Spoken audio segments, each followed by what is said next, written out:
So welcome back to our very custom 1970 Mustang. Now this engine is run by a Speeduino based ECU I built.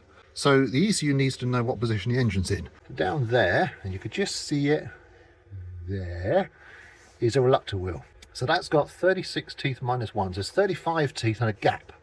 And it's read by that sensor there, and that tells the ECU where it is. It sees a pulse go by, oh, I know the speed it's going, and it sees the gap, it knows the engine position, where it is relative to top dead center. But it will not rev over 4,300 odd RPM. We tried everything. So we're now going to blame that sensor. I sourced that sensor from a Mercedes 3-litre V6 diesel engine. It's quite likely filtered or just designed to be a bit lazy.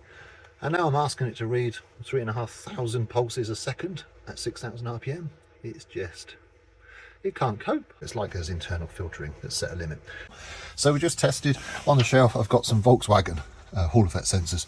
Just wired it up with the oscilloscope, and these work. So we're on evolutionary step 27.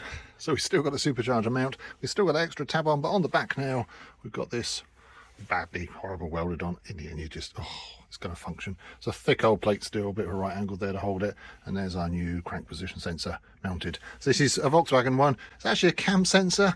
It's what I had. I'm hoping it's not going to have the same issues, but if it is, it's not a problem because a myriad of different sensors will fit that same hole.